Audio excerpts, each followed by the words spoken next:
যুবকেরা, ছেলেরা, বাচ্চারা, পর্দানিশীরা, মনেরা, আল্লাহ নবী 11 জন নিজের আহলিয়াদেরকে নিয়ে সংসার করেননি, শুধু নিজের 4টি কন্যাকে নবী মানুষ করলেন। এ নওজওয়ানেরা, আমার নবী কন্যাদেরকে বিরাট বড় বড় ইউনিভার্সিটিতে নিয়ে যেতে পারেন না, পড়াতে পারেন না। বড় বড় কলেজে আমার নবী মেয়েদেরকে ভর্তি করতে পারেন না। নবী আমার দিন ও দুনিয়া বাদশাহ হাবিবুল্লাহকে, নবী জনাবে মুহাম্মদুর রাসূলুল্লাহকে সকলে পড়ি সাল্লাল্লাহু আলাইহি ওয়াসাল্লাম। নবী আমার কন্যাদেরকে দামি দামি পোশাক কিনে দিতে পারেন না। বিয়ের রাত হযরতে ফাতেমা রাদিয়াল্লাহু তাআলা আনহার বিয়ের দিন ঠিক হয়ে গিয়েছে হযরতে আলীর সঙ্গে। আল্লাহ নবী বললেন, ও মা ফাতেমা, রোনাজালি করো কেন মা? রোনাজালি করো। আব্বা জান, আমি এমনি রোনাজালি করি না। লজ্জায়? কিসের লজ্জায়? আম্মা ফাতেমা রাদিয়াল্লাহু তাআলা আনহা কেঁদে কেঁদে চোখ লাল করে ফেলেছে। আল্লাহ নবী কলিজার টুকরি খাতুনে জান্নাত বলে, আব্বা শুনেছি নারী জাতির যখন বিবাহ হয়, কন্যারা যখন কোণে সাজে, নতুন পোশাকে কোণে সাজে। আব্বা, আমি আপনার ফাতেমা আজকে কোণে সেজেছি। আমার যে পোশাকটা, এই পোশাকে একটা দুটো তালি দেওয়া নয়, 40টা থেকে 70টা তালি দেয়া রয়েছে। আমি আমার স্বামী আলীর সামনে কি করে দাঁড়াবো? এই লজ্জায় আমি ফাতেমা দরওয়াজা বন্ধ করে কাঁদছি। আল্লাহ নবী চোখ দিয়ে পানির টুসা গড়ায় দেন, নবী রোনাজারি করতে লাগলে। ফাতেমা কি কথা আমায় শোনালে? ফাতেমা, হ্যাঁ আব্বাজি, আমি এটাই বলতে চাইলাম। আল্লাহ নবী চোখ দিয়ে টস টস করে পানির টুসা গড়ায়। আল্লাহ নবী বললেন, ফাতেমা কেঁদো না, ও আমার কলিজার টুকরি খাতুনে জান্নাত, কেঁদো না। যদি 70টা তালি দেওয়া, 40টা তালি দেওয়া পোশাক পরার পরে নিজের ইজ্জত, নিজের আব্রু নিজে যদি করে রাখতে পারো, সতীত্ব টিকিয়ে রাখতে পারো, ফাতেমা আমি তোমার বাপ নবী হিসাবে নয়, তোমার বাপ হিসাবে দোয়া চাই। ময়দানের মাশারে নিজের ইজ্জতকে আব্রু করার কারণে আল্লাহ পাক আমার ফাতেমাকে জানো অন্য নারী থেকে 70 গুণ সম্মান বাড়িয়ে দেয়। আল্লাহর কোরআনকে, আল্লাহ কোরআন মাজিদকে কমলা লেবুর সমতুল্য নয়, ওই রকমই বানিয়ে জাতিকে দিয়েছে। 6666টি আয়াত আল্লাহ নাযিল করলেন। ওই 6666টি কোরআনের আয়াতের উপরে আল্লাহ নবীকে জমিনের উপরে পাঠিয়ে দিলে আল্লাহ নবীর উপরে কোরআন নাযিল হলো বটে। এই নজরেরা থিওরি হিসাবে কোরআন এলো, আর ওই কোরআনের প্র্যাকটিক্যাল হলো আমার আপনার নবী। আরো জোরে বলুন, কোরআন এসেছে অক্ষর আকারে, সেই কোরআনের রূপ নিয়ে নিল পৃথিবীর জমিনে মানব আকারে। একবার জোরে বলুন।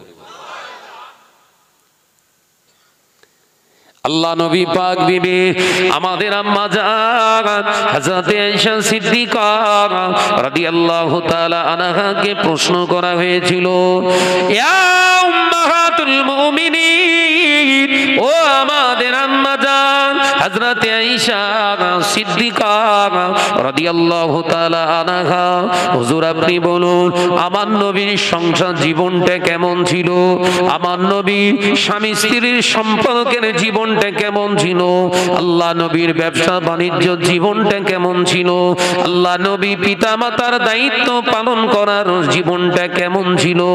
আল্লাহর নবীর পাক বিবি আমাদের আম্মা জান হযরত আয়েশা সিদ্দিকা রাদিয়াল্লাহু তাআলা আনহা মুচকি হেসে বলেছিলেন, ও নবী পাকের সাহাবীরা, আপনারা কি আল্লাহর কোরআন পড়েন না? আমার আল্লাহর কোরআনটা তো হলো আমার নবী। আরো জোরে বলুন,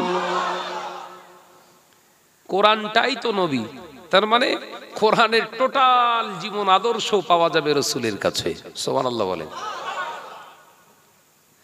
নবী ব্যবসা করলেন, ছেলেপুলা মানুষ করলেন, বিবি নিজের জীবনের সংসার জীবন পাতলেন, স্বামীর দায়িত্ব পালন করলেন, রাষ্ট্রের দায়িত্ব পালন করলেন, আবার দাওয়াতের দায়িত্ব পালন করলেন।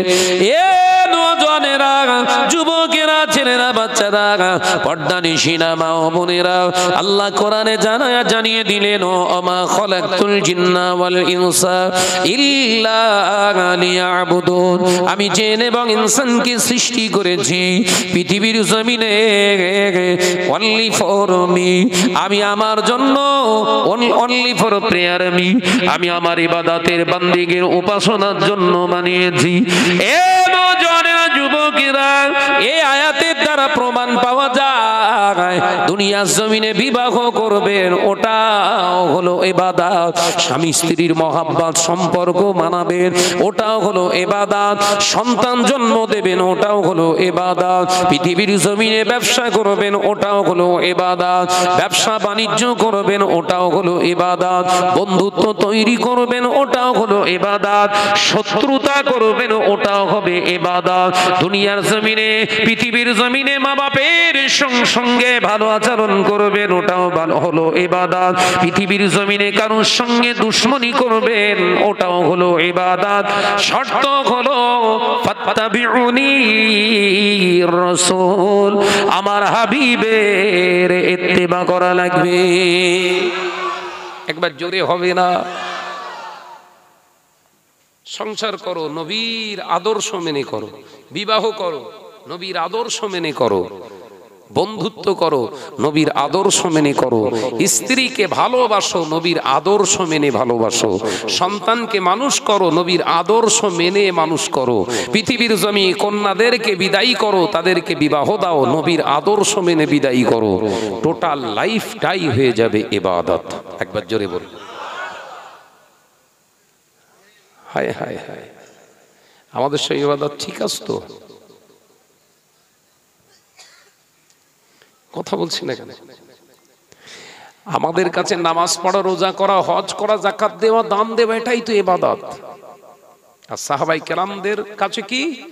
সন্তান মানুষ করাও ইবাদত, সন্তানের নাম রাখাও ইবাদত, ব্যবসা করাও হলো ইবাদত, মসজিদ তৈরি করাও ইবাদত, মসজিদ ভাঙাটাও হলো ইবাদত।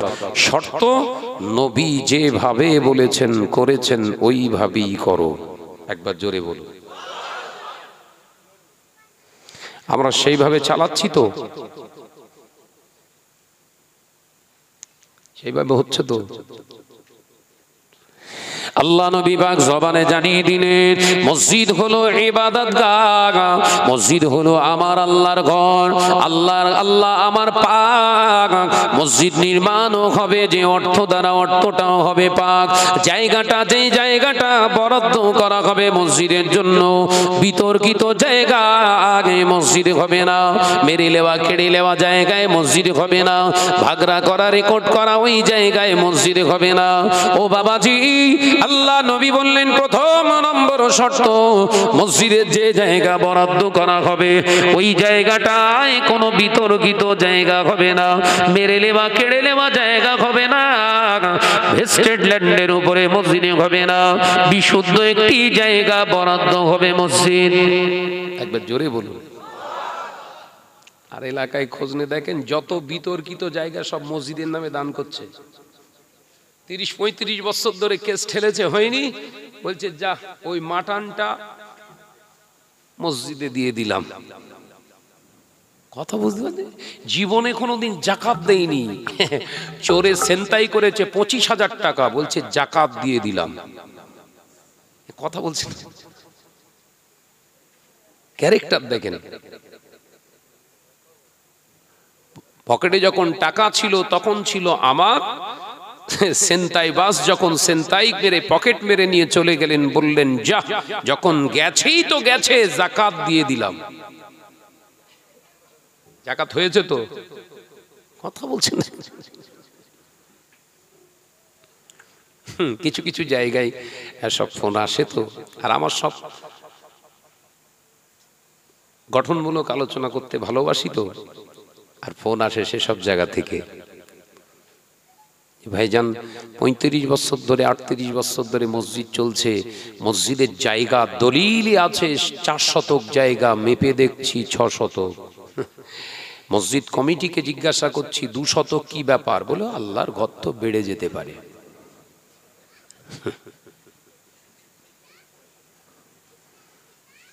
বাস্তব বলছি, বলো, ভাববেন না শাহনাজ ভাই গল্প করছে।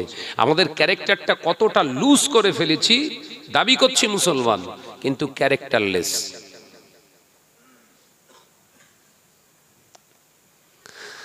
নামাজ পড়ছে চাচা বাবাজি আমার, নামাজ পড়ছে, রোজা করছে, হজ করেছে, যাকাত দিয়েছে, কিন্তু ঘরের মেয়েটাকে লাগিয়ে দিয়েছে মহিলা সমিতির চেয়ারম্যান।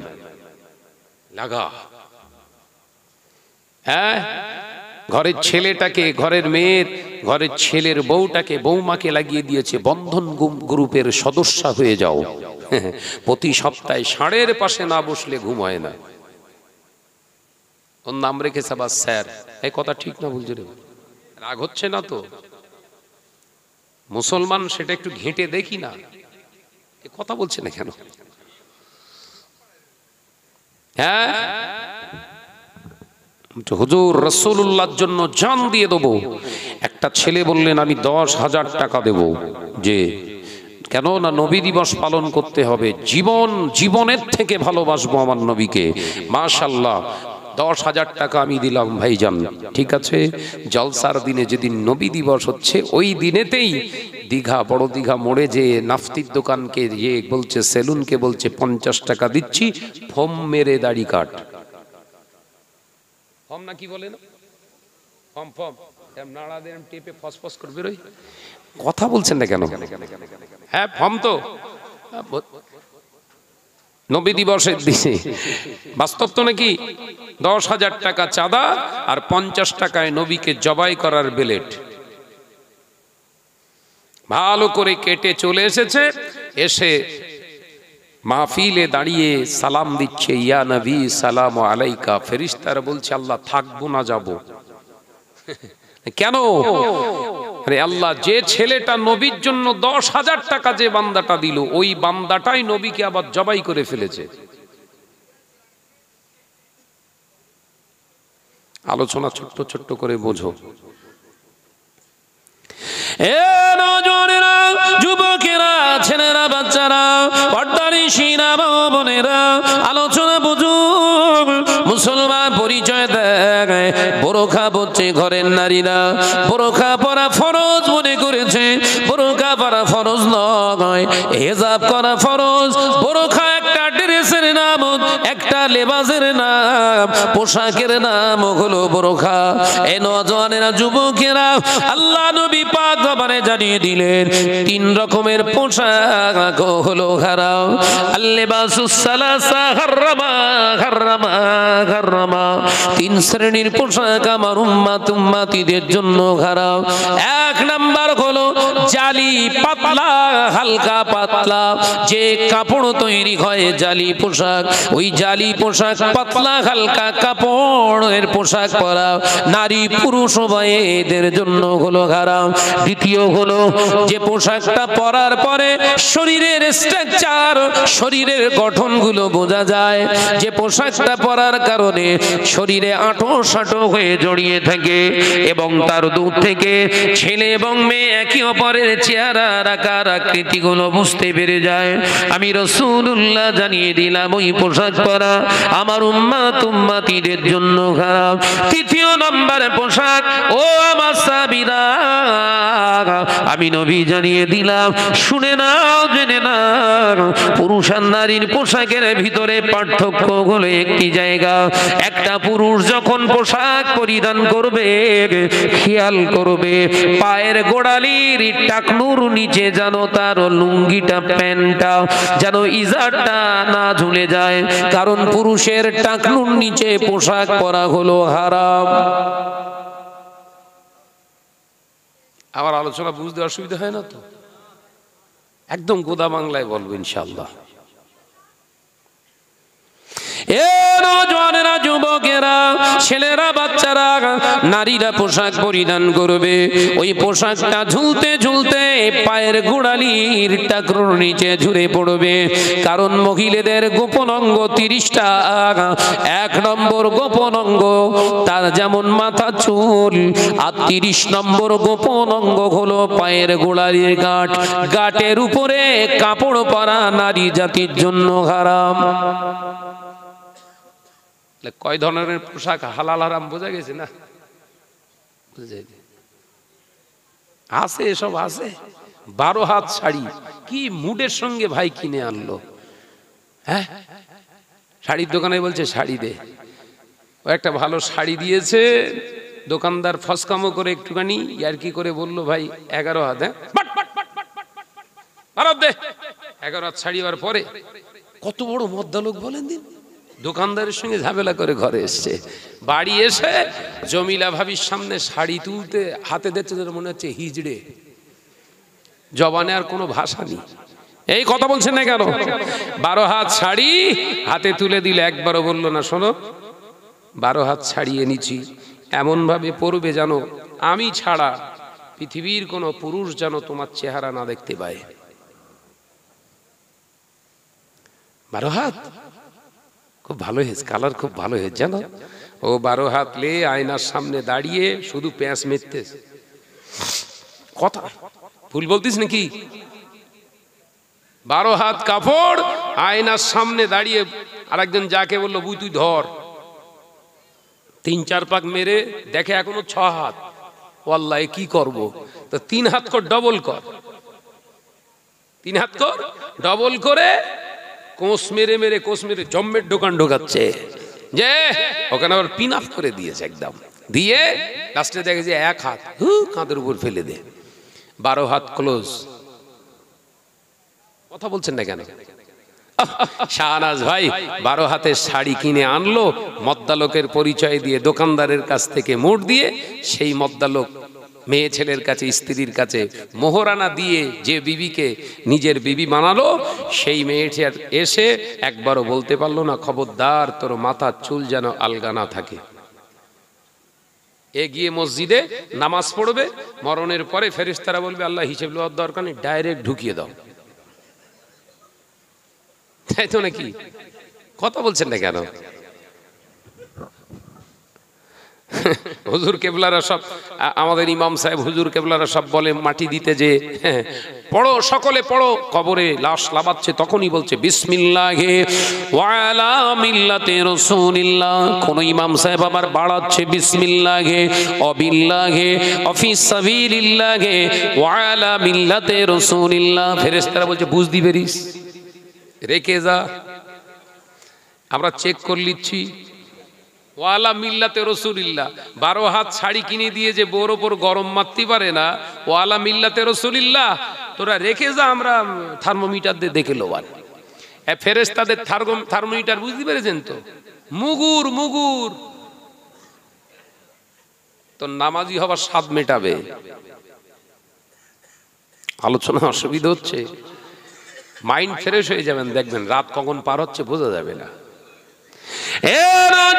যুবকেরা, ছেলেরা, বাচ্চারা, পর্দানিশিনা মা বোনেরা, আল্লাহ নবী কলেজার বিবিগণ, আমাদের আম্মা জান রিদওয়ানুল্লাহি তাআলা আলাইহি আজমাইন গণ বর্ণনা করে, এ নজনেরা নবী আমার আমাদেরকে প্রতি বছরে ভালো ভালো কাপড় দিতে পারতেন না, জামা দিতে পারতেন না। একটি কাপড়, একটি গায়ের পোশাক আমরা বছর অতিক্রম হয়ে গেছে এখনো নতুন কিনতে পারি না। আম্মা জান হযরতে আয়েশা সিদ্দিকা রাদিয়াল্লাহু তাআলা আনহা বর্ণনা করে, বছর বছর নতুন পোশাক রাসূলুল্লাহ আমাদের দিতেন না। আমরা হয়তো একদিন খেয়েছি, দুদিন অনাহার অবস্থাতে দেখেছি। আল্লাহর কসম করে বলি, ও আল্লাহর নবী সাহাবীরা আমার নবী এমন আদর্শ দিয়ে আমাদেরকে রেখেছিলেন। আমাদের ঘর ছিল ভাঙা, আমাদের ঘর ছিল ঝোপড়া ঘর, আমাদের ঘর ছিল এমনি করে খাজুর পাতার ছাওয়া। আল্লাহ শুকর করে বলি, আমাদের খাদ্য অভাব, আমাদের পোশাকের কোনো কষ্ট হয়তো ছিল, খাদ্য অভাব হয়তো ছিল, হয়তো পোশাকের কষ্ট ছিল, কিন্তু আল্লাহ শুকর করে বলি আমাদের ঘরে আল্লাহর রহমতের কোনো কমি ছিল না। একবার জোরে হবে না? খাবার নেই, পোশাক নেই, রহমতের কমি নেই। সুবহানাল্লাহ বলে। আমাদের বাড়ি আছে প্লাস্টার নয়, মার্বেল, ড্রেসিং টেবিল, আলমা আর আলমারি, এসি, সিসি, বিসি সব। বউ 7x6 খাটে স্বামী স্ত্রী শুয়ে আছে, ভাই উত্তর মুখ, ভাবি দক্ষিণ মুখ। কথা বলে না, হ্যাঁ? কথা ঠিক না ভুল? যে ভাই ভাবিলে শুয়ে রয়েছে, ভাবি ভাললে শুয়ে আছে। সারা রাত পার হয়ে গেল, ফজরের আজান কানে চলে এলো, আসসালাতু খায়রুম মিনান নাওম। ওই 7 ফুট থেকে গড়িয়ে গড়িয়ে ভাবি এবারে দিকে আসতেছে, তার মানে ফজরের নামাজ পড়তে দেবে না। বোঝা যায় নামাজ। সারা রাত ফোন ঘেটে ঘেটে ভাবির ঘুম পায়নি। যে আজান শুনেছে, সঙ্গে সঙ্গে শয়তান এসে প্রথম আসার করে কাদের উপর? মহিলাদের উপরে। একদম এসেই বললো, যা স্বামীর কাছে চল যা, এত সময় আমার কাছে ছিলিস, এবার কোন যা। ভাবি পাল্টি মারতে এসে বাইকে জড়িয়ে দিলে। ঘুম মানে কি মারাত্মক ঘুম। এই কথা ঠিক না ভুল জোরে বলেন? ফজরের নামাজ কাজা। এখন হুজুরের কাছে যে বলছে, হুজুর দোয়া করবেন আল্লাহ যেন আমার সুসন্তান দেন। হ্যাঁ, শয়তান বলছে হ্যাঁ যা দোয়া দিয়ে দিস, তুই যা। কথা ঠিক না ভুল জোরে বলে? হুজুরের কাছে এসে দোয়া চেয়েছে, হুজুর বলছে, হুজুর বুঝতে পারছে জীবনে ফরজ গোসল কি জানো না, আর সুসন্তান খুঁজতে এসছো হুজুরের কাছে। হুজুরও জানে না দোয়া চাইলি তো মাল তো পাবো না। হ্যাঁ ইনশাআল্লাহ, আল্লাহ রহমত নাজিল করো। ফেরেশতারা চোখ পাকিয়ে হুজুর দিকে, এই দোয়া চাচ্ছিস কেন? ফরজ গোসল করে না।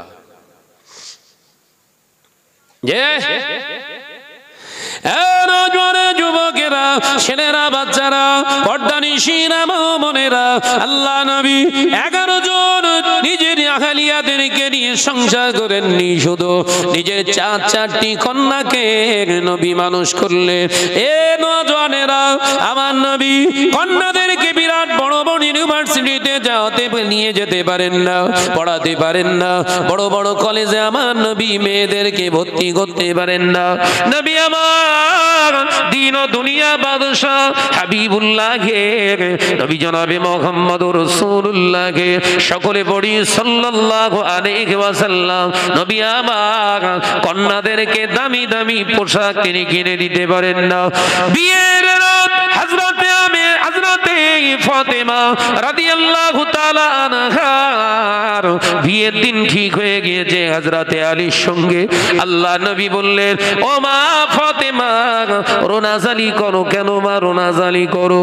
আব্বা জান আমি এমনি রোনাজালি করি না, লজ্জায়। কিসের লজ্জায়? আম্মা ফাতেমা রাদিয়াল্লাহু তাআলা আনহা কেঁদে কেঁদে চোখ লাল করে ফেলেছে। আল্লাহ নবী কলিজার টুকরি খাতুনে জান্নাত বলে, আব্বা শুনেছি নারী জাতির যখন বিবাহ হয়, কন্যারা যখন কোণে সাজে, নতুন পোশাকে কোণে সাজে। আব্বা আমি আপনার ফাতেমা আজকে কোণে সেজেছি। আমার যে পোশাকটা, এই পোশাকে একটা দুটো তালি দেওয়া নয়, 40টা থেকে 70টা তালি দেয়া রয়েছে। আমি আমার স্বামী আলীর সামনে কি করে দাঁড়াবো? এই লজ্জায় আমি ফাতেমা দরওয়াজা বন্ধ করে কাঁদছি। আল্লাহ নবী চোখ দিয়ে পানির টুসা গড়ায়। দয়ান নবী রোনাজারি করতে লাগলেন। ফাতেমা কি কথা আমায় শোনালে? ফাতেমা, হ্যাঁ আব্বাজি, আমি এটাই বলতে চাইলাম। আল্লাহ নবী চোখ দিয়ে টস টস করে পানির টুসা গড়ায়। আল্লাহ নবী বললেন, ফাতেমা কেঁদো না, ও আমার কলিজার টুকরি খাতুনে জান্নাত, কেঁদো না। যদি 70টা তালি দেওয়া, 40টা তালি দেওয়া পোশাক পরার পরে নিজের ইজ্জত নিজের আব্রু নিজে যদি করে রাখতে পারো, সতীত্ব টিকিয়ে রাখতে পারো, ফাতেমা আমি তোমার বাপ নবী হিসাবে নয়, তোমার বাপ হিসাবে দোয়া চাই। ময়দানের মাশারে নিজের ইজ্জতকে আব্রু করার কারণে আল্লাহ পাক আমার ফাতেমাকে যেন অন্য নারী থেকে 70 গুণ সম্মান বাড়িয়ে দেয়। একবার জোরে হবে না? বিয়ের পোশাকে কড়াতালি দুটো বর্ণনা এসেছে, একটা বর্ণনায় 40 আর একটা বর্ণনায় 70টা বিয়ের পোশাকে। আর আমাদের ফাতেমাগুলোর বিবাহ হচ্ছে 13,000 টাকা দামের বেনারসি, 12 হাত টিকুলি হিকুলি ছিকুলি সব জম্মের সাদাম সাজিয়েছে, লক্ষ টাকার গহনা গায়ে, এইরাম চেয়ারে, এই চেয়ারগুলোই ভাড়া করে। এই কথা হচ্ছে না কেন? এখন সব হুজুরদের বর্ষা যাচ্ছে, মানে এই চেয়ারেই বসে আছে ফাতেমা। এলাকায় জলসা হয়েছে, চষে ফেলেছে এলাকা, একবারও মাথা নিচু করিনি। আর হালাল কাজ করতে এসে মাথায় কাপড় নি, 13-14 হাজার টাকা, লক্ষ লক্ষ টাকার গহনা শাড়ি পরে যত লজ্জা এম করে বসে রে। আসে সে আমাদের বরগুলো যে কোনো বে করতে আসছে, এত মেলা এত এলাকায় কিছু হলি ও এলাকা পুরো তছনছ করে ফেলে দিয়েছে, বাঁশবাগান ঠিক রাখিনি। আর বিয়ে করতে এসছে বর এরকম রুমাল,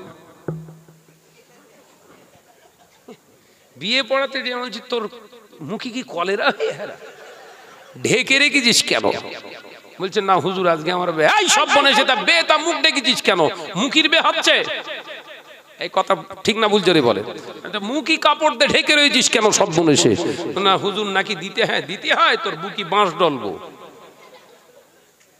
বিয়ে করতে এসছিস সব বনে সে, আজকে বিবাহ করতে এসছিস, রাজার পোশাক তোর গায়ে, কথা ঠিক না ভুল জোরে বলেন? আজকে বাদশাহী চাল তোর, আজকে চাল চলন হয় বাদশাদের মতো, মাথা উঁচু করে দাঁড়া না।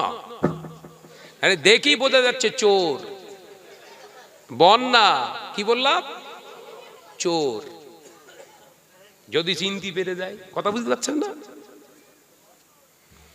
আমার নজনেরা, যুবকেরা, ছেলেরা, বাচ্চারা, পর্দানিশীরা, মা ও বোনেরা, আলোচনা উপলব্ধি করুন। আল্লাহ নবীর কলেজা টুকরে খাতুনে জান্নাত হযরতে ফাতেমা রাদিয়াল্লাহু তাআলা আনহার জন্য আল্লাহ নবী দোয়া চাইলেন, ও রব্বুল আলামিন, আমি বাপ হিসাবে তোমার কাছে দোয়া চাই, আমার ফাতেমার মর্যাদা শান আল্লাহ পৃথিবীর জমিনের মহিলাদের থেকে 70 গুণ বাড়িয়ে দিও। আমার আল্লাহর ফেরেশতা জিবরিল আলাইহিস সালাম জানিয়ে দিলেন, ইয়া রাহমাতাল লিল আলামিন, হুজুর চিন্তা করবেন না, আপনার দোয়া আল্লাহ কবুল করেছে, আপনার ফাতেমাকে জান্নাতের সরদারি হিসাবে পছন্দ করেছে। একবার জোরে হবে না? নারে তাকবীর! 70টা তালি দেওয়া পোশাক পরনে ওয়ালি মহিলা, বেহেশতের সরদারিনী। জোরে বলুন।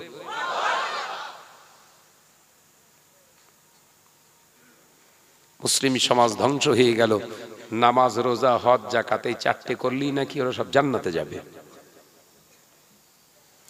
নামাজ পড়া যেমন ফরজে আইন, তেমনি হিজাব করা, নিজের ইজ্জতকে আব্রু করাটাও হলো ফরজে আইন। হাদিস শুনুন, দরকার আছে না নাই? যুবকেরা, ছেলেরা, বাচ্চারা, পর্দানিশীনা মা ও বোনেরা, নামাজ পড়া যেমন ফরজে আইন, আপনার ঘরের মহিলাকে ইজ্জতে আব্রু করে রাখাও হলো ফরজে আইন। যুবকেরা, হজ করা যেমন ফরজ, আপনার জন্য আল্লাহ করেছে। আল্লাহ পাক হজ করা যেমন ফরজ বানিয়েছে, শুনে রেখে দেন ওই রকম পিতা মাতার সম্মান করাও আল্লাহ ফরজ করে দিয়েছে। মা বাপকে কষ্ট দিয়ে কাবা ঘরকে নাড়া দিচ্ছে, মা বাপকে কষ্ট দিয়ে কাবা ঘর নাড়া দিচ্ছে। কাবা ঘর বলছে আল্লাহ ধরেস কে, তো পাক্কা জালিয়াত। বাপ মার সঙ্গে খারাপ ব্যবহার করে আমার এসে নাড়া দিচ্ছে আল্লাহ। আল্লাহ বলছে করোনা চল যা। ফুসকর চলে এসছে, একদম 10 হাত দূর থেকে ব্যারিকেড লাগিয়ে দিয়েছে, দূর থেকে শুধু ঘুরছে। কাবা শরীফ আর ছুতে পারে না। কথা ঠিক না ভুল জোরে বলে? অত সহজ হজ দুই ব্যক্তির জন্য ফরজ নয়। কোন ব্যক্তি? কজনের জন্য ফরজ নয়? দুইজনা। এক হচ্ছে গরিব, গরিবী হালাতে যাদের জীবন চলছে, অর্থ সঞ্চয় করতে পারেন না, তাদের জন্য হজ ফরজ নয়। আর দ্বিতীয় ব্যক্তিটাকে বলতে পারবেন? হারামখোরদের জন্য হজ ফরজ নয়। কাদের জন্য? কি টেনশন বেড়ে গেছে এবার। সারা জীবন সুদের ব্যবসা করে সেই টাকালে যে হজ করতে যাচ্ছে, ওর জন্য হজ ফরজ? এই মশলা বলো কোনো হুজুর দেয়নি বল আজ পর্যন্ত? কারো কাছ থেকে শুনেছেন? কোন হারামখোরের জন্য হজ ফরজ নয়। হজ ফরজ কার জন্য? যারা হালাল উপার্জন করেছেন এবং সঞ্চয় করতে পেরেছেন, যার ব্যালেন্স আছে, যাতায়াতের খরচা ওখানে বহন করার ক্ষমতা যাদের আছে, হালাল অর্থ নিয়ে হজে যাবা তাদের জন্য ফরজ। একবার জোরে বলুন। আমাদের এলাকায় টপ র্যাঙ্কের সুদখোর। কি র্যাঙ্কের? টপ র্যাঙ্কের সুদখোর। আগে সবাই গ্রামের লোক সুদখোর বলে ডাকতো, এখন সবাই বলে হাজী সাহেব। হজ করে এসছে, এমন ভাবে চলছে, মাথায় সব সময় ওড়না। দেখলে যেন মনে হয় এ কাবা শরীফের ইমাম টিমাম নাকি রে বাবা। হ্যাঁ, যে কাবা শরীফের ইমামের মতো ঢপ তার। কথা বুঝতে পেরেছেন? যে এলাকার টপার সুদখোর এখন হয়ে গেছে হাজি। কথা বুঝতে পারেননি?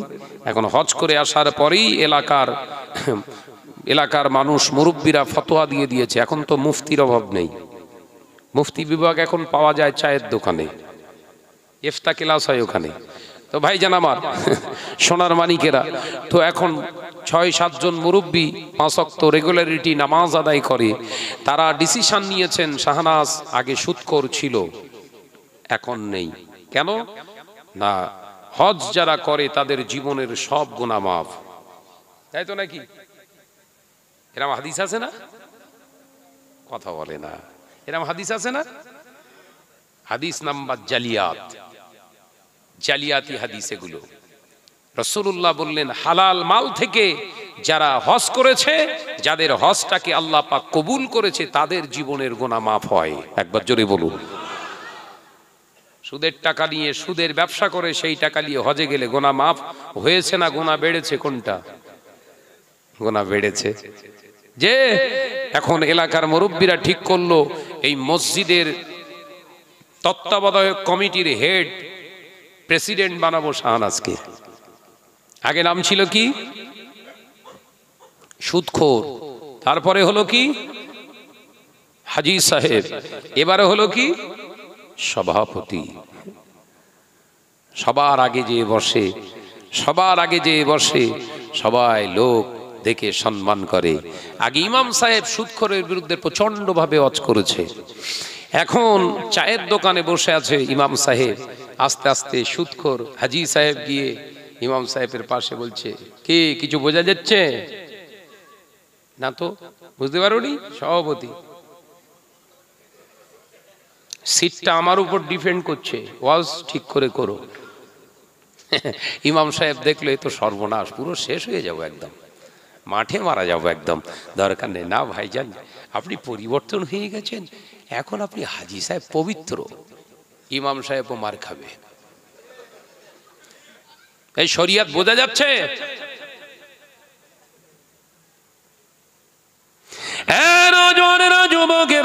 ছেলেরা বাচ্চারা পর্দানিশিনা মা বোনেরা আল্লাহ নবী দো জাহানের বাদশা হাবিবুল্লাহকে নবী জনাবে মুহাম্মদুর রাসূলুল্লাহ সাল্লাল্লাহু আলাইহি ওয়াসাল্লাম নবী আমার পাক জবানে জানিয়ে দিয়ে গেলেন আল্লাহর ঘর হলো পবিত্র।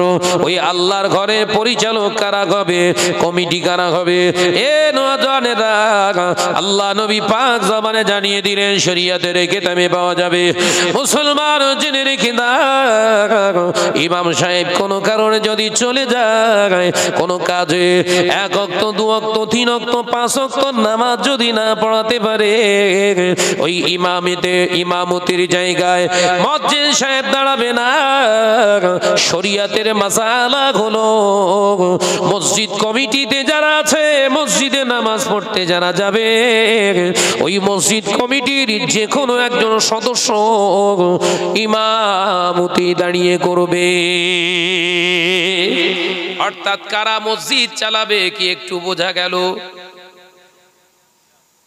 ইমামতি করার যোগ্যতা যাদের আছে তাদের হাত দিয়ে মসজিদ চালানো হবে। আর আমাদের এলাকায় সভাপতিকে এলাকার টপ র্যাঙ্কের জুয়াখোর, জুয়া খেলে, কথা বলে না। মসজিদের ক্যাশিয়ার হবে কে? এলাকার টপার বেনামাজি। যে টপার বেনামাজি মানে ঈদ আর বকরা ঈদ ছাড়াও পড়ে না, টপার বেনামাজি। এই কথা বুঝতে পারছেন না নাকি? যে আচ্ছা মসজিদের সেক্রেটারি হবে কে?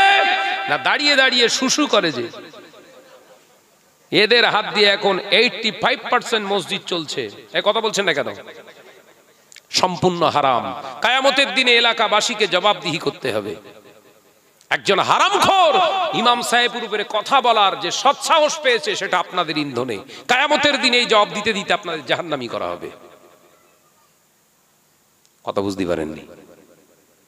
দেখেছেন শুরুতেই তুলেছিলাম হাদিস, রাসূল পাক সাল্লাল্লাহু আলাইহি ওয়াসাল্লাম বললেন কি বললেন? নামাজ, রোজা, হজ, যাকাত এটা শুধু ইবাদত নয়, সন্তান পালন করা ইবাদত, বিবাহ করা ইবাদত, সন্তানকে জন্ম দেওয়া ইবাদত, পৃথিবীর জমিনে শত্রুতা করা ইবাদত, বন্ধুত্ব করা ইবাদত, দুনিয়ার জমিনে আপনার মসজিদ তৈরি করা ইবাদত, মসজিদ চালানোটাও হলো ইবাদত। কিন্তু আমি রাসূলুল্লাহর শর্ত হলো ফাত্তাবিউনির রাসূল, আমি নবীর ইবাদত ইত্তেবা করতে হবে। একবার জোরে বলুন, একবার জোরে হবে। খামখেয়ালির জায়গা কোনো নেই, কারণ আপনি পড়ে ফেলেছেন মান ক্বালা লা ইলাহা ইল্লাল্লাহু। এবার যদি জান্নাতে প্রবেশ করতে চান তো রাসূলুল্লাহ বললেন আমার ইত্তেবা করা তোমার জন্য আবশ্যক হয়ে গেল। একবার জোরে বলুন। আজকে মুসলিম সমাজে এত ওয়াজ নসিহত হচ্ছে, এত নসিহত হওয়ার পরেও সমাজ পরিবর্তন হচ্ছে না। তার একটাই কারণ, রাসূলুল্লাহ যে 40 থেকে 53 13 বছরে যে দাওয়াতটা দিয়েছিল সেই দাওয়াতটা আজকে সমাজে আমরা দেই না। নামাজ ফরজ হয়েছে রাসূলুল্লাহর উপরে, নামাজ পেশ করা হয়েছে, নামাজ ফরজ হয়েছে উম্মতি মুহাম্মাদীদের জন্য। রাসূলুল্লাহ তখন বয়স কত? 53। মেরাজের পরেই তো নামাজ ফরজ, কথা বলে না। 5 ওয়াক্ত নামাজ ফরজ হয়েছে কবে?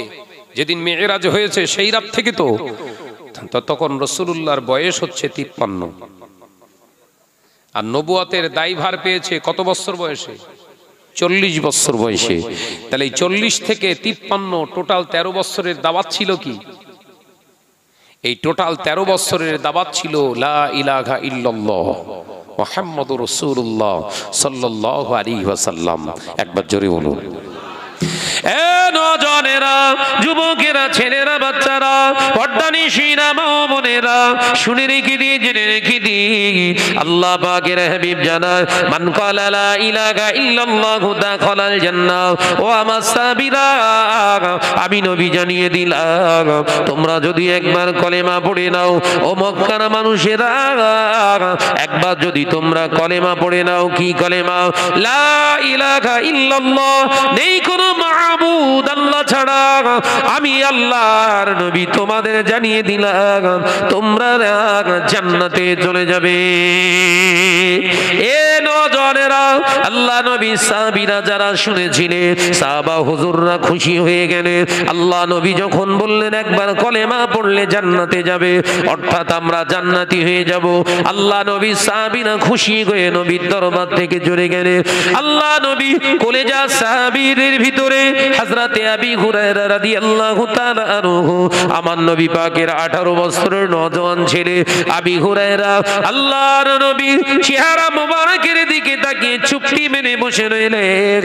সবাই চলে গেলেন। হযরতে আবী হুরায়রাকে রাসূলুল্লাহ জিজ্ঞাসা করলেন, ইয়া আবা হুরায়রা কাইফা, ইয়া আবা হুরায়রা, এই আমার আবী হুরায়রা, কি ব্যাপার কি ব্যাপার কি ব্যাপার? হযরতে আবী হুরায়রা রাদিয়াল্লাহু তাআলা আনহু ওই সময় বললেন, ইয়া রাসূলুল্লাহ, হাবিবাল্লাহ, হুজুর আপনার কাছে বসে আছি, একটা জিনিস আপনার কাছ থেকে আমি নিতে চাই, আপনি কি দেবেন? আমার আবী হুরায়রা কি চাও? ও আমার আবী হুরায়রা কি চাও? ইয়া রাসূলুল্লাহ, হাবিবাল্লাহ, আপনার নালেন শরীফ জুতা মোবারক দুটো আমায় দেন। কি করবে আবী হুরায়রা? ইয়া রাসূলুল্লাহ, ইয়া হাবিবাল্লাহ, আপনি যে জবান দিয়ে বলেছেন মান ক্বালা লা ইলাহা ইল্লাল্লাহু দাখালাল জান্নাহ, আমি এই কলেমার দাওয়াতটা মক্কার নগরে নগরে, মদিনার শহরে শহরে পৌঁছাতে যায়। একবার জোরে হবে না? আবী হুরায়রা জুতা নিয়ে কি করবে? আমার নালেন শরীফ দুটো নিয়ে কি করবে? ইয়া রাসূলুল্লাহ, ইয়া হাবিবাল্লাহ, হুজুর আমার কথা হয়তো কেউ বিশ্বাস করবে না, আপনার জুতা মোবারক নালেন শরীফ দুটো আমি বুকে জড়িয়ে ধরে রাখবো, কেউ যদি বিশ্বাস না করে আমি আমার জুতো দেখিয়ে দেব। এই দেখো আমার নবী বলেছে, তার প্রমাণ হলো আমার নবীর জুতা। ইয়া রাসূলুল্লাহ, ইয়া হাবিবাল্লাহ, হুজুর আপনার জুতা মোবারক তারা চেনে, তারা আপনার এই জুতা মোবারক দেখে বিশ্বাস করে নেবে। তাহলে রাসূল পাক সাল্লাল্লাহু আলাইহি ওয়াসাল্লামের জুতা কেমন পরতো কাফেররা জানতো, জামা কেমন পরিধান করতেন রাসূল কাফেররা জানতো। শত কোটি কাফেরের মাঝখানে একজন মুসলমান থাকলে রাসূলুল্লাহ বললেন, শত কোটি তারার মাঝখানে যেমন একটি চাঁদ, আমার উম্মতের পরিচয় হলো এই চাঁদ। একবার জোরে বলুন, একবার জোরে হবে না? কিন্তু দুটো ছেলে এসে আমায় সালাম দিচ্ছে, আসসালামু আলাইকুম, ওরা আমার চিনতে পেরেছে মুসলমান, কিন্তু সালামের জবাব দেয়া হচ্ছে ওয়াজিব। ওরা দুজন আমাকে সালাম দিল, আসসালামু আলাইকুম ভাইজান, আমি ওয়ালাইকুম আসসালাম আমার জন্য বলা ওয়াজিব, কিন্তু আমি জবাব দিতে পারলাম না। জবাব দেওয়ার আগে জিজ্ঞাসা করলাম, ভাই তোমার নাম কি? বলল আমার নাম রুহুল আমিন। ও তুমি মুসলমান? ওয়ালাইকুম আসসালাম ওয়া রাহমাতুল্লাহ। কারণ কি? ওরা দুজন চিনতে পারলাম না মুসলমান কিনা, আর ওরা আমাকে দেখে এক চান্সে চিনতে পেরেছে। বুঝা যাচ্ছে না কারণটা কি? কারণটা কি? যুবকেরা, আল্লাহ নবী বললেন, মান তাশাব্বাহা বিকওমিন ফাহুয়া মিনহুম, রাওয়াহুল মুসনাদ আহমদ। আল্লাহ নবী পাক জবানে জানিয়ে দিলেন, আমার সাহাবীরা, দুনিয়ার জমিনে তোমরা যে যে কমিউনিটির দুনিয়ার জমিনে অনুসরণ অনুকরণ করবে, ময়দানের মাহশারে তাদের সঙ্গে তোমাদের হাসর নসিব হবে। এ নওজওয়ানেরা, যুবকেরা, ছেলেরা, বাচ্চারা, ওই দুটো ছেলে আমাকে দেখে চিনতে পারলো এটা মুসলমান, কিন্তু ওদের দেখে চিনতে পারা গেল না, কারণ ওর মুখে নাই দাড়ি, ওর মাথায় নাই টুপি, ওর গায়ে নাই ঢিলা ড্রেস, ওর পরনে নাই কোনো লুঙ্গি কিংবা ঢিলা কোনো প্যান্ট। ওকে দেখে এক চান্সে মনে হয় কোনো ইহুদি নাসারা, কারণ ইহুদি নাসারারা যখন সালাম দেবে, আল্লাহ নবী বললেন ওয়ালাইকুমুস সালাম, হাররামা হাররামা জবা, খবরদার তাদের জবে ওয়ালাইকুম আসসালাম বলো না, ওটা তোমাদের জন্য খারাপ। কোন গায়ের কম মুসলিম যখন তোমাকে সালাম দেয় আসসালামু আলাইকুম, প্রতি উত্তরে জবাব দাও হাদাকাল্লাহ, আল্লাহ তোমাকে হেদায়েত দান করে দি। গায়ের কম মুসলিম ভাইরাও সালাম দেয়, দেয় না দেয় না? বড় বড় অফিসার আমাকে ফোন করে, কলিকাতা ভালো সার্জেন্ট, কথা বুঝতে পেরেছেন? আপনার দক্ষিণ দিনাজপুরে ডিস্ট্রিক্ট ম্যাজিস্ট্রেট হয়েছে, তিনিও একজন অমুসলিম ভাই, মাঝে মাঝে ফোন করে। এইসব অমুসলিম ভাইরা যখন আমাকে ফোন করে আমাকে সালাম দেয়, ফোন করেই বলবে ভাইজান আসসালামু আলাইকুম। আমি প্রথমে জিজ্ঞাসা করলেন কে? আমি সেই মহেন্দ্র বলছি। ও হাদাকাল্লাহ, বলেন ভাই কেমন আছেন? আমাকে প্রশ্ন করে, শিক্ষিত তো, হায়ার এডুকেটেড মানুষ, তারা প্রশ্ন করে ভাইজান ওয়ালাইকুম আসসালাম না কি একটা বলে না? আমি ভাইজান ওটা আপনার জন্য নয়। কেন? ওইটা বললে না আপনার উপরে যেটা হবে ওটা ঠিক আপনার জন্য প্রযোজ্য নয়। এই যে হাদাকাল্লাহ বললাম, আমরা মুসলমান আসসালামু আলাইকুম যেটা বলি, ওয়ালাইকুম আসসালাম যেটা বলে বরাবর হয়ে যায়, বরাবর হয়ে যায়। কিন্তু আপনাকে বড্ড মহাব্বত করি তো আমি হাদাকাল্লাহ বলি, মানে সব থেকে বড় দোয়া আপনার জন্য আমি চেয়ে দিই। একবার জোরে বলুন, সব থেকে বড় দোয়া কোনটা? হেদায়েতের দোয়া। কথা বুঝতে পারছেন না? ও আচ্ছা আচ্ছা ঠিক আছে, তাহলে বলবেন। হ্যাঁ তুমি কি বলবে? রাসূল বলতে বলেছে, কথা ঠিক না ভুল জোরে বলুন। একই জায়গায় হিন্দু মুসলমান জৈন খ্রিস্টান একই জায়গায় প্রেজেন্ট আছে। আল্লাহ নবী বললেন খুতবা দিতে উঠেছ, বক্তব্য দেবে, লেকচার দেবে, উঠে আসসালামু আলাইকুম বলো না, আসসালামু আলাইকুম বলো না। কি বলবো ইয়া রাসূলুল্লাহ, হাবিবাল্লাহ? আল্লাহ নবী শেখায় ওই মজলিসে উঠে বলে দাও আসসালামু আলাইকুম মান ইত্তাবা'আল হুদা। আমি রাসূলুল্লাহ বলছি আমার সুন্নাত আদায় হয়ে যাবে। আসসালামু আলাইকুম মান ইত্তাবা'আল হুদা। সুবহানাল্লাহ বলে, তাদের উপরে রহমত নাযিল হোক, আর যারা ঈমান আনেনি তাদের হেদায়েত দান করো। একবার জোরে বলুন। শিক্ষা নেই, বক্তব্য দিতে উঠেছে, একদম সালাম মারতেছ, মানে কি জম্মের সালাম, এমন ভক্ত হয়ে গেছে, চেটু ভক্ত। একজন অমুসলিম মহিলা সালাম, আসসালামু আলাইকুম, ও প্রাণ ভরে উত্তর দিচ্ছে, হুজুর খেজুর ইঁদুর, ওয়ালাইকুম আসসালাম। ফেরেশতারা বলছে বুঝতে পেরেছিস, ঠিক আছে হুজুর আয় তুই একবার, তোর মাস শুরু হবে কিয়ামত পর্যন্ত বন্ধ হবে না, কোনো হাফ টাইম নেই। এই কথা ঠিক না ভুল জোরে বলে? বললেই খেপে যায় সব, বলে শাহনাজ ভাই শুধু শাবল মারা কথাবার্তা। ভিত খারাপ হলে তো অবশ্যই খোঁড়ার দরকার, কথা ঠিক না ভুল জোরে বলেন?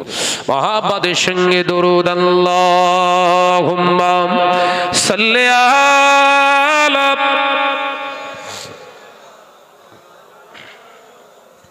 ঝিমিয়ে গেছে, ঝিমিয়ে গেছে। ওয়ালা আলি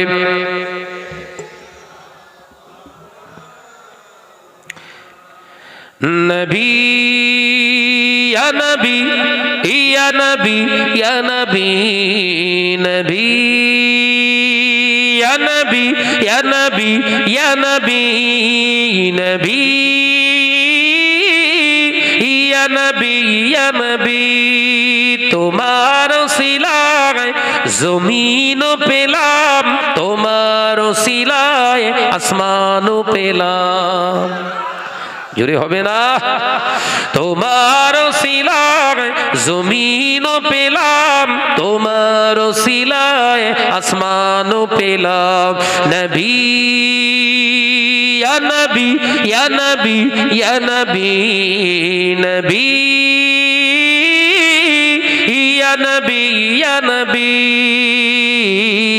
আল্লাহুম্মা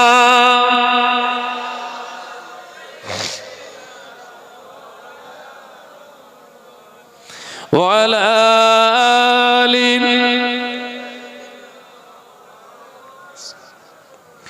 তোমার সিলায় মানব হলাম, তোমার ওসিলায় মুমিন গোলাম। জোরে হলো না? নারে তাকবীর। তোমার ওসিলায় জমিন পেলাম, তোমার ওসিলায় আসমান পেলাম, তোমার ওসিলায় মানব হলাম, তোমার ওসিলায় মুমিন হলাম। নবী ইয়া নবী ইয়া নবী ইয়া নবী নবী ইয়া নবী ইয়া নবী আল্লাহুম্মা সাল্লি আলা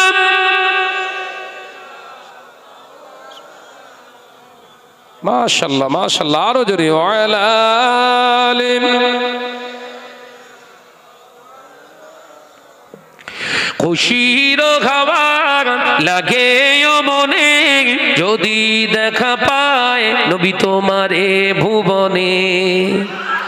জোরে বলতে পারেন না? খুশির খাবার লাগে মনে যদি দেখা পায় নবী তোমারে ভুবনে। তোমার নূরের চেহারার মাঝে মুমিন মুমিনা শান্তি খোঁজে। জোরে হবে না? নবী ইয়া নবী ইয়া নবী ইয়া নবী নবী ইয়া নবী ইয়া নবী তোমার ওসিলায় জমিন পেলাম, তোমার ওসিলায় আসমান পেলাম, তোমার ওসিলায় মানব হলাম, তোমার ওসিলায় মুমিন হলাম। নবী ইয়া নবী ইয়া নবী ইয়া নবী নবী ইয়া নবী ইয়া নবী আল্লাহুম্মা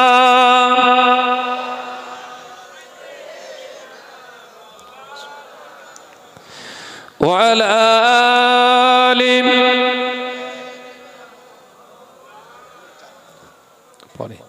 আমার নজনেরা যুবকেরা ছেলেরা বাচ্চারা পর্দা নিশিনা মা বোনেরা আলোচনা বোঝাতে চেয়েছিলাম আল্লাহ নবী এই দাওয়াত দিয়েছিলেন লা ইলাহা ইল্লাল্লাহু মুহাম্মাদুর রাসূলুল্লাহ সাল্লাল্লাহু আলাইহি ওয়াসাল্লাম। এ নজনেরা হযরত আবু হুরায়রা রাসূলুল্লাহর জুতা মোবারক নিয়ে বেরিয়ে পড়েছে। আল্লাহ নবী বললেন যাও। হায় হযরত আবু হুরায়রা 18 বছরের নওজোয়ান আমার নবী পাকের নারায়ণ শরীফটা নিয়ে মক্কা মদিনার রাস্তায় বেরিয়ে পড়েছে। বাবা আল্লাহ নবী সাহাবী আওয়াজ দিয়ে বলতে লাগলেন ও আল্লাহর বান্দারা, ও মক্কা মদিনার কপ্পারে কুরাইশেরা একবার পড়ে নাও। আল্লাহ নবী পাক জবানে জানিয়েছে মান ক্বালা লা ইলাহা ইল্লাল্লাহু দাখালাল জান্নাহ। আমার নবী জানিয়ে দিলেন একবার যদি কলেমা পড়ে নাও আল্লাহর জান্নাতে চলে যাবে। এই নজনেরা ওই রাস্তার ঠিক উল্টো দিক দিয়ে আসে নবীর একজন সাহাবী হযরতে ওমর ইবনুল খাত্তাব রাদিয়াল্লাহু তাআলা আনহু। হযরতে ওমর শুনলেন আবু হুরায়রা ভাই বলছে একবার কলেমা পড়লে জান্নাতে চলে যাবে। আল্লাহ নবী সাহাবী হযরতে আবু হুরায়রার দিকে তেড়ে ছুটে চলে এসে হাতটা ধরলেন, এ আবু হুরায়রা এত বড় স্পর্ধা কে দিয়েছে তোমার ইসলামের বাণীকে বিকৃত করার, নবীর আদর্শের কথাগুলো কেন বিকৃত করো? চলো রাসূলুল্লাহর দরবারে যাব, তোমার বিরুদ্ধে বিচার হবে। এ নজনেরা আবু হুরায়রা ভয়ে জড়সড় হয়ে গেছে, কারণ ওমর এমনই একজন মুসলমান ওমর যে রাস্তা দিয়ে যায় উল্টো দিক দিয়ে শয়তান পালিয়ে যায়। ওমর এমন একজন ইমানদার যে রাস্তা দিয়ে যায় ওই রাস্তায় 40 দিন ওমরের ভয়ে আর ইবলিস আসে না। আর আমরা এমন মুসলমান যে রাস্তা দিয়ে যায় শয়তান শুয়ে থাকে। কথা বলছেন না কেন? কেন বলেন দিন? আমরা শুধু আপনাদের হুজুর না, শয়তানেরও হুজুর। কথা বলেন না কেন? শয়তান জীবনে যে যে শয়তানিগুলো করেনি আমরা সেগুলো করি। কথা বলে না। শয়তান জীবনে ফোন ধরেছিল? কথা বলে না। আমরা ফোনে ধরেছি। আসি কোথায়? আসি মাগুরখালি। হুজুর কোথায় আছেন? এরা ফোন করছে। একটু কুস করে বলে দিল, আয় চলে এসছে, একদম কাছাকাছি। শয়তান বলছে, আল্লাহ এই কি ধরনের শয়তানি হচ্ছে সব? আমি তো এরকম কোনোদিন করিনি।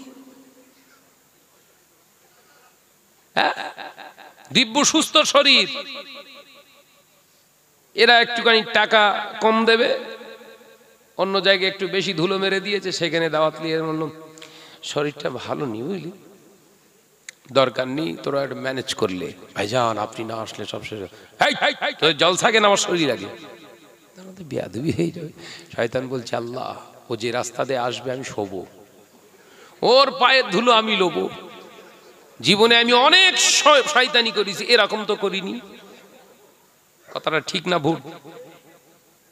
আলেমদের যদি কথাবার্তার এরকম হয়, সমাজের মানুষ আল্লাহর দিকে যাবে কোন রাস্তা দিয়ে? কথা বুঝতে পারেননি? আমারে দাওয়াত করেছে, ভাইদেরকে বললাম, ভাইরা আজকে না, আজকে ফোন করেছিলে না, না কালকে, ভাইজান কটায় আসবেন, কটায় আসবেন? আমি লেখা আছে কিন্তু তোমাদের 12টায় টাইম। ভাই করেছিল, বলে দিয়েছে 12টায় টাইম লেখা রয়েছে না ভাইজান একটু আগে আসতে হবে। লেখা আছে 12টায় উঠবো, আল্লাহ চাইলে আমি কোথাও রুকবো না, তবে এসে আর দাঁড়ানোর কোনো সিন নেই, আমি স্টেজে উঠবো, সে যখনই আসি, তবে 12টার ভিতরে আসবেন ইনশাআল্লাহ। আল্লাহ 11:30টার ভিতরে ঢুকিয়ে দিয়েছে। কথা ঠিক না ভুল জোরে বলেন? আমি তো বসতেই চাইনি, ভাই যদি অনুমতি না দিতেন আমি উঠে পড়তাম, আমার সিস্টেম আলাদা। কারণ এরা আমাদের শুধু মাওলানা বলে ভাবে না, এরা শুধু আলেম বলে কিন্তু আমাদের ভাবে না। এরা হচ্ছে আল উলামা ওয়ারাসাতুল আম্বিয়া, নবীর উত্তরসূরি হলো এরা। একবার জোরে বলুন। 63 বছরের জিন্দেগিতে রাসূলুল্লাহ জীবন তৈরি করে রেখে গেলেন, একটা মিথ্যার আশ্রয় গ্রহণ করেননি। সুবহানাল্লাহ। 63 বছরের একটা মানুষের জীবন, একটা মিথ্যার আশ্রয় গ্রহণ করেননি, একটা পরনিন্দা করেননি, জীবনে কাউকে আঘাত দেননি। সুবহানাল্লাহ বলেন। এখন যদি আমরা আলেম সাজি, আমাদের স্বপ্ন থাক, কিছু গুণ তো থাকার দরকার। কথা বলছেন না কেন? আল্লাহ রাসূল বললেন, ইন্নাল উলামা ওয়ারাসাতুল আম্বিয়া, নিশ্চয়ই আলেম সম্প্রদায় হলো আমি রাসূলুল্লাহ আমার উত্তরসূরি এরা। একবার জোরে বলুন। তাহলে এরা তো আমাদের থেকে এইটাই পাবে। আপনারা কি পাবেন? আলেমদের থেকে এই আদর্শগুলোই তো পাবেন। মিথ্যা কথা বলা হারাম, মানুষের কাছ থেকে ঝেড়ে খাওয়া হারাম, মিথ্যার আশ্রয় গ্রহণ করা হারাম, মানুষকে ঠকানো হারাম, হ্যাঁ গীবত গিল্লাত করা হারাম। এগুলো আমরা ওয়াজ করছি, আমাদের জীবনে যদি বাস্তবায়িত না করি হেদায়েত হবে?